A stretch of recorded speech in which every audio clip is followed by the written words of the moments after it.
तो नमस्कार दोस्तों, स्वागत है आप सभी का इस वीडियो में। फ्रेंड्स, हम लोग अति महत्वपूर्ण 25 प्रश्नों को कवर करेंगे जो आपके हाल ही के परीक्षाओं में पूछे गए हैं।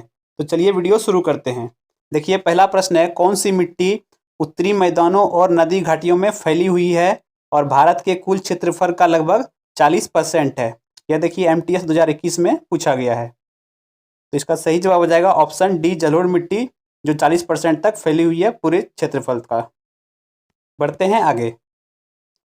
अगला प्रश्न है, निम्नलिखित में से स्थलीय ग्रह की पहचान कीजिए। ये CHSL में हाल ही में पूछा गया है। तो स्थलीय ग्रह हैं इनमें से बुध। देखिए, सूर्य से दूरी के क्रम में स्टार्टिंग के 4 ग्रह वह कहलाते हैं स्थलीय या चट्टानी ग्रह, और आगे के 4 ग्रह कहलाते हैं जोवियन ग्रह। जैसे स्थलीय ग्रह की बात करें तो बुध, शुक्र, पृथ्वी और मंगल, ये 4 स्थलीय ग्रह हैं, और 4 हैं जोवियन ग्रह, बृहस्पति, शनि, अरुण और वरुण। तो ध्यान में रखेंगे, कई बार इससे प्रश्न पूछा गया है। अगला देखते हैं, ये भी आपका CHSL में ही पूछा गया है। पद्मश्री से सम्मानित शोभना चंद्र कुमार निम्नलिखित में से किस भारतीय शास्त्रीय नृत्य की नृत्यांगना हैं।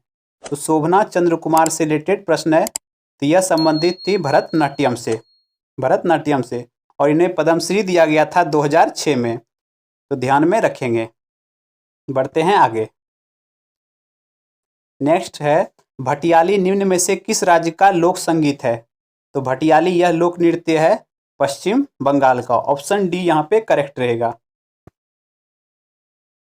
नेक्स्ट है क्वेश्चन, निम्नलिखित में से किसने भारतीय संविधान की प्रस्तावना को भारतीय संविधान की राजनीतिक कुंडली के रूप में वर्णित किया था।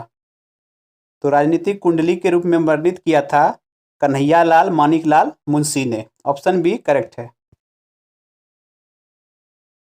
नेक्स्ट है, गिनी गुणांक का प्रयोग किस लिए किया जाता है। गिनी गुणांक का प्रयोग करते हैं आय की असमानता को मापने के लिए। ऑप्शन बी राइट है। नेक्स्ट है, एक छोटे ग्रह का नाम निम्न में से किस महान व्यक्ति के नाम पर रखा गया है। बताएंगे चारों ऑप्शन में से। तो यह रखा गया है विश्वनाथन आनंद के नाम पे, और ग्रह का नाम है 4538 विश्वानंद। ध्यान में रखेंगे। जितने भी प्रश्न करा रहा हूँ फ्रेंड्स, प्रीवियस ईयर में पूछे गए हैं, 21-22 के लगभग में। 2011 की राष्ट्रीय जनगणना के अनुसार भारत का सबसे कम आबादी वाला राज्य कौन सा है। तो सबसे कम आबादी वाला राज्य है सिक्किम। सबसे अधिक जनसंख्या घनत्व वह है बिहार की। सबसे कम लिंगानुपात वह है हरियाणा की। तो ये सब चीज़ काफ़ी बार पूछी जाती है, ध्यान में रखेंगे। नेक्स्ट है, सालबाई की संधि किस वर्ष हुई थी। तो सालबाई की संधि यह हुई थी 1782 में। ऑप्शन डी करेक्ट रहेगा। काफ़ी बढ़िया बढ़िया प्रश्न है।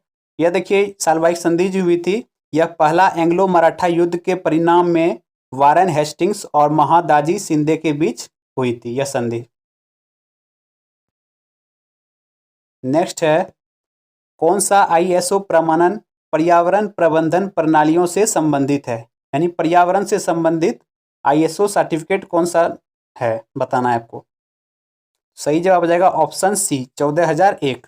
और ISO का फुल फॉर्म होता है इंटरनेशनल ऑर्गेनाइजेशन फॉर स्टैंडर्डाइजेशन। पौधे में लचीलेपन के लिए कौन सा ऊतक जिम्मेदार है। तो लचीलेपन के लिए जिम्मेदार है वह ऊतक है कोलेन कायमा। अब इसके हम लोग एक एक ऑप्शन को देखते हैं नीचे।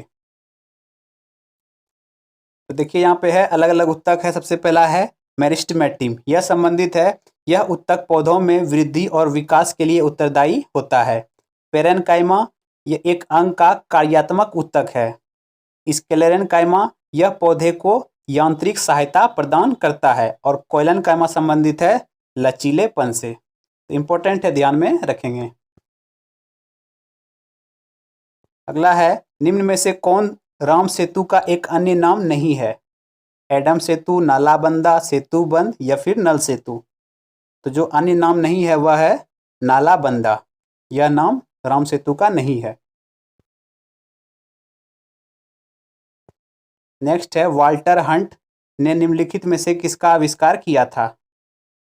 तो वाल्टर हैंट ने आविष्कार किया था सेफ्टी पिन का। ऑप्शन बी यहाँ पे करेक्ट है। अब हम लोग चारों ऑप्शन को देखेंगे नीचे। तो देखिए यहाँ पे पानी के जहाज का आविष्कार किया था आइसनबर्ग ब्रुनेल ने 1845 में। सेफ्टी पिन वाल्टर हंट 1849 में। सेफ्टी लैम्प का आविष्कार किया था सर हम्फ्री डेवी ने 1816 में। और स्कूटर का आविष्कार किया था जी ब्रॉडशॉ ने 1916 में।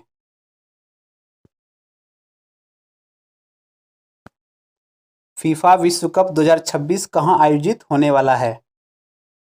तो फीफा 2026 यह आयोजित होने वाला है अमेरिका, कनाडा और मेक्सिको में। ऑप्शन ए करेक्ट है। और 2022 का कहाँ पे हुआ? तो दोहा, कतर में।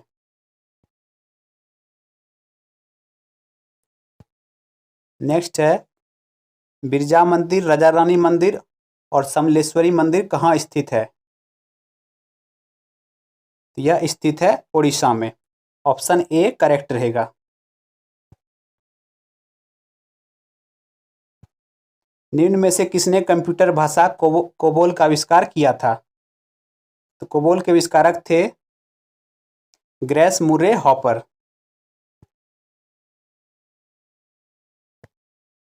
ट्रैकबॉल निम्नलिखित में से कौन सा डिवाइस है? तो ट्रैकबॉल यह डिवाइस है इनपुट डिवाइस। ट्रैकबॉल एक इनपुट डिवाइस है। अगला है इंदू मिसमी भाषा बोली जाती है।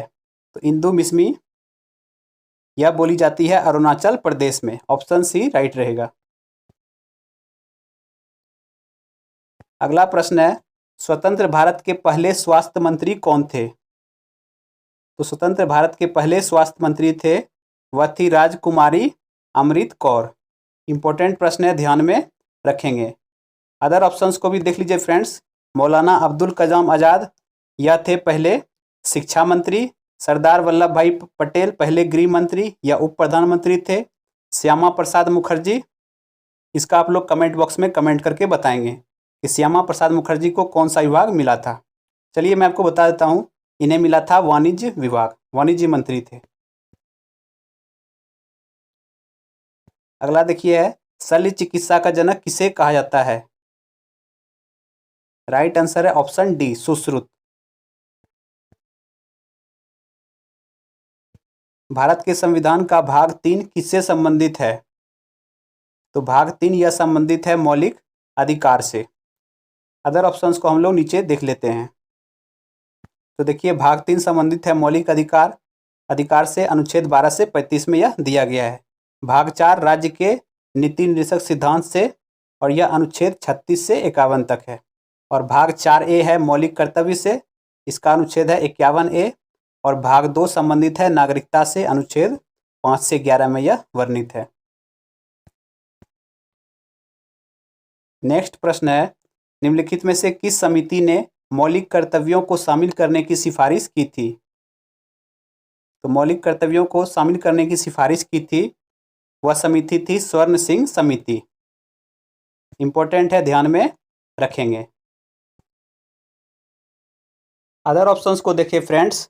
तो तारापुर समिति यह संबंधित थी आरबीआई से। आरबीआई ने इसकी स्थापना की थी और इसका उद्देश्य था पूंजी खाता परिवर्तनीयता की जांच करना। और राधा कृष्ण समिति संबंधित था विश्वविद्यालय में शिक्षा की स्थिति की देखरेख करना और उसमें सुधार करना। यह संबंधित था राधा कृष्ण समिति से। और बलवंत राय मेहता समिति यह त्रिस्तरीय पंचायती प्रणाली से संबंधित था, जिसमें आता है ग्राम पंचायत, पंचायत समिति और जिला परिषद। ध्यान में रखेंगे। अगला देखिए है मनुष्य में थायराइड ग्रंथि के पीछे कितनी पैराथायराइड ग्रंथि मौजूद होती है? सही जवाब है ऑप्शन डी 4। नेक्स्ट है थर्मामीटर में पारा के विकल्प के रूप में किसका उपयोग किया जाता है? सही जवाब हो जाएगा ऑप्शन डी गैलिस्टन, यानी पारा की जगह पर गैलिस्टन का यूज कर सकते हैं। देखेंगे आज का आखिरी फ्रेंड्स क्वेश्चन को। अगला है केपलर का पहला नियम किस रूप में जाना जाता है? तो केपलर का पहला नियम यह कहलाता है दीर्घवृत्त का नियम। ऑप्शन ए यहाँ पे करेक्ट रहेगा। थोड़ा सा देख लेते हैं केपलर ने कहा है कि सभी ग्रह सूर्य के चारों ओर अंडाकार कक्षाओं में घूमते हैं और सूर्य इस दीर्घवृत्त के केंद्र में है, इसलिए इसे दीर्घवृत्त का नियम कहा जाता है।